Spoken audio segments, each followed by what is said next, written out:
கொன்னுட்டோம். அப்ப சொல்லும்போது என்ன சொல்றாங்க? பெருமையா சொல்றாங்க, அல்லாஹ்வுடைய ரசூல் தான், முடிச்சிட்டோம்ல அப்படின்னு அவங்க வந்து மாறு தட்டிட்டு பேசுறாங்க. தால்மூத்துல வந்து இவங்க நபிமார்கள் கொல்றதை பத்தி தால்மூத்துல நிறைய செய்திகள் வரும். அதுல ஒரு செய்தி பார்த்தீங்கன்னா, நெபுகட்நெசர் காலத்துல நெபுகட்நெசர் மன்னன் வந்து படையெடுத்துட்டு வந்து ஜெருசலத்தை வந்து அழிப்பான்.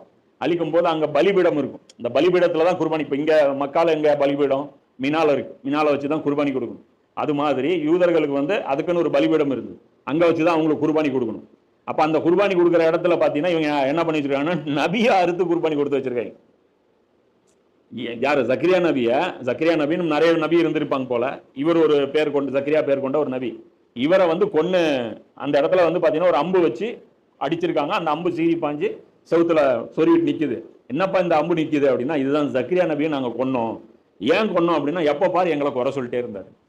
எப்ப பாரு எங்களை பத்தியே பேசிட்டு இருந்தாரு. இப்போ ஏதாவது இப்ப நாம என்ன பண்றோம்? பிஜேபி பத்தி பேசுங்க, இதை பத்தி பேசுங்க, தமிழ்நாட்டில் இந்த நடக்கு அது நடக்குங்கிற. நான் என்ன சொல்றேன்? முதல்ல முஸ்லீம்கள் ஒழுக்கமா இருக்கணும்.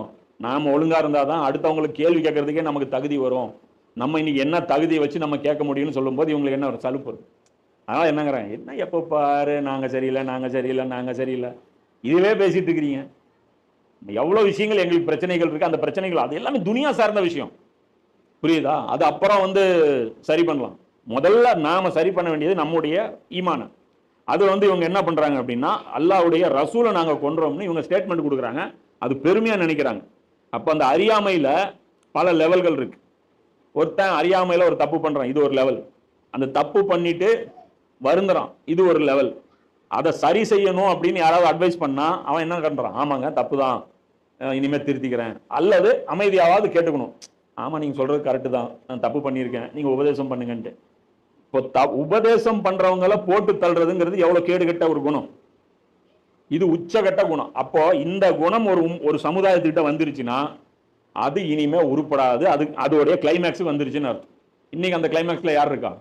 முஸ்லீம்கள் இருக்காங்க. இன்னைக்கு சவுதி அரேபியால 4000க்கும் மேற்பட்ட உலமாக்கள் ஜெயிலில் இருக்காங்க.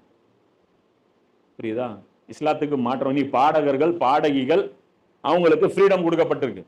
ஹராமான செயலை செய்பவர்களுக்கு ஊக்கப்படுத்துறாங்க.